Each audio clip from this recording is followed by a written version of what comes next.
Okay, hello everyone. Today I'll be talking about the evaporation and oxidation of long-chain alkanes reviewed by comprehensive analysis and kinetic simulations.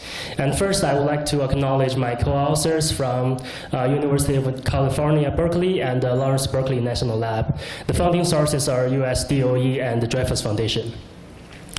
So this is the advanced lead source building at Lawrence Berkeley National Lab, where we did our analysis. And across this Bay Bridge is the San Francisco city. And there are like about 250,000 vehicles passing this bridge every day and emitting a lot of pollutions. And most of them are alkanes. And so it's important to understand the evolution of these emissions. So I will start today's talk from here. So first, I would like to briefly review the basic gas particle partitioning theory. So most of the organic aerosols in the atmosphere are semi-volatile, so they have important fractions in both the gas and particle phases. And as the vapor pressure decreases, the fraction in the particle phase increases. So this figure is a measurement of normal alkane fractions in the particle phase measured at Berkeley area. So you can see the distribution of the normal alkanes from the ambient does correlate with the theory pretty well.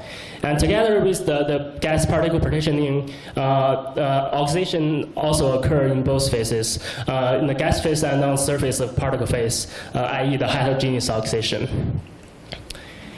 And so about organic aerosol evolution, two important things are the evaporation and oxidation.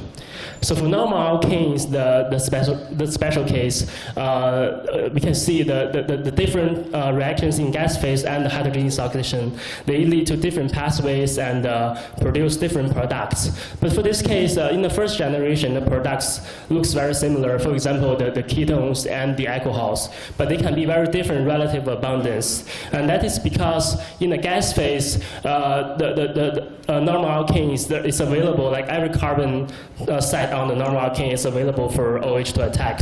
But we recently found out that the long-chain normal alkane on the particle surface is positioned perpendicularly. And so the OH radical only attack on the end of the alkanes.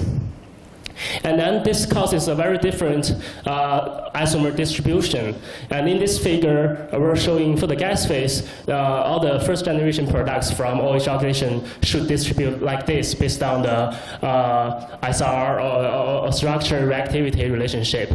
But we recently found out the heterogeneous oxidation products from C28 and C30 normal alkanes, the first generation products, i.e. the ketones and the alcohols, does distribute like this. And in here, the x-axis is the numbers on the x-axis is the position number on the carbon chain where the functional group is. And the y-axis is the normalized yield to the two-position products. And please keep this in mind because we will show a lot of pictures like this in this presentation. So with that motivation, we started to design our experiments. We oxidize from C18 to C24 for normal alkanes in this flow reactor, and we collected particle size data and particle number data. Also, we collect filter samples for offline analysis. So for the analysis, we used a technique called thermal desorption two-dimensional GC, high-resolution time-of-flight mass spec.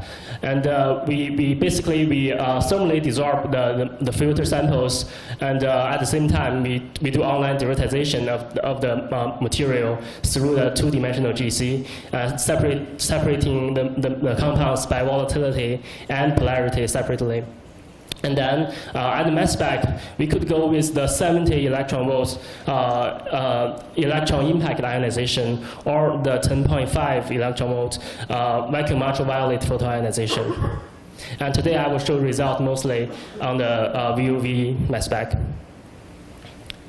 So along with the measurements, I developed a semi-explicit kinetic model. I will skip the model detail, but the main thing about this model is the most important fragmentation products and functionalization products with one oxygen atom are explicitly represented in this model.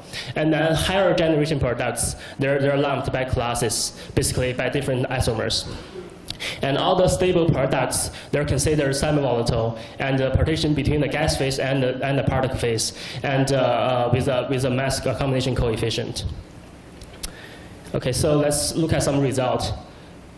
So this is a figure as an example of the oxidized C18 in alkane, which is here.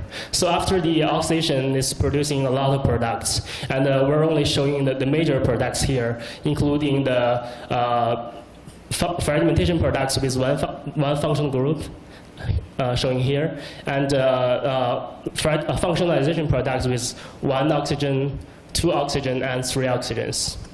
And you can see the two-dimensional GC could separate different compounds very well, especially different classes compounds. Every of these small clusters, they're one class of compounds. Basically, they're structural isomers. And this is the ketone and alcohol with one oxygen. So today I will mainly focus on these products.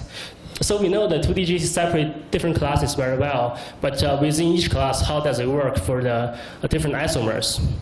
If you really zoom in on this ketone isomers, it really looks like this. So not fully separated. But if you look at the VUV mass spectra, we could tell that this B and C, they're actually the C18 ketone with the ketone group on the second position and third position by comparing with the available standards.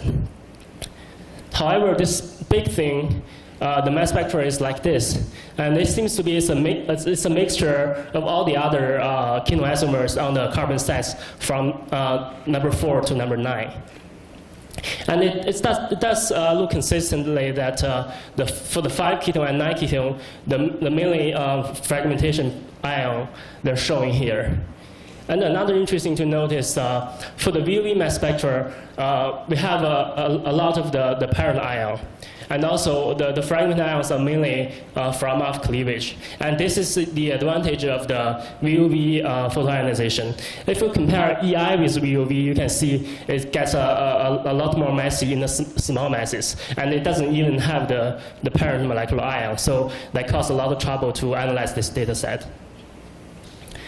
And then we come back to this chromatogram, and then we look at the alcohols, the diuretized alcohols. And basically, they behave similar to the ketones that you can separate different isomers based on the very unique mass spectra. And also, the off cleavage seems to be the main fragmentation pattern. So then we're at the point to look, we can look at the isomer distribution of these products based on the very unique, amazing VUV mass spectrum. So this figure shows the distribution, the isomer distribution of the C18 ketones.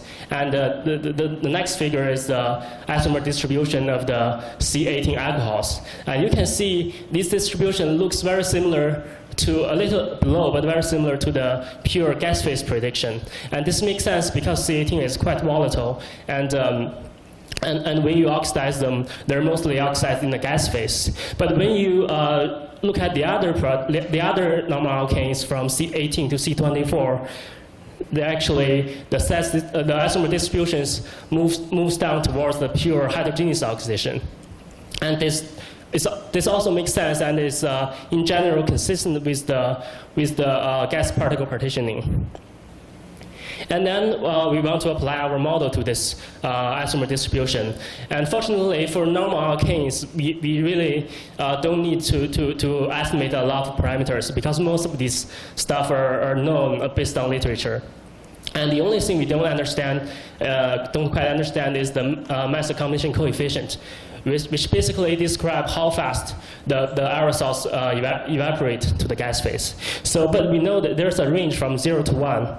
And then we apply our model to this isomer distribution. You can see these lines are simulations with the solid line is the mass combination coefficient equals to 0.1, and the dashed line is alpha equals to 1. So from these pure alkane oxidation experiments, you can see that the alpha equals 0.1, also slower evaporation, it does fit the isomer distribution much better. But the fast evaporation with alpha equals to 1 does over-predict the isomer distribution quite a lot. So, but this makes sense because in our experiments we use pure viscous or solid alkanes, and diffusion limitation is expected within the particles. So next, we want to apply our method to a more complicated atmospheric relevant material. So we picked motor oil because there's a lot of normal alkanes in there, and it was traditionally called unresolved complex mixture. It's really complicated, and the oxidized chromatogram looks like this. It's very difficult to analyze. But use the method in this. The isomer distribution, we can also get the isomer distribution of the ketones from C18 to C24. And applying our model, we kind of fit the data using alpha equals to 1. So this suggests this is a much faster evaporation compared to the solid or viscous normal alkane experiment. And I think this is likely because the motor oil is liquid, so the diffusion limitation is minimal within there. And so then to wrap up, using this very novel analysis method, we build a connection between the offline analysis isomeric distribution to the evaporative kinetics. And the 2D GC does separate different isomers very well. And also, we found that the evaporation of solid normal alkanes are slower, and the evaporation of normal alkanes from liquid motor oil is much faster. And we also think this offline analysis technique can provide a new metric to understand the evaporation of POA and potentially be applied to atmospheric aerosols. And thank you for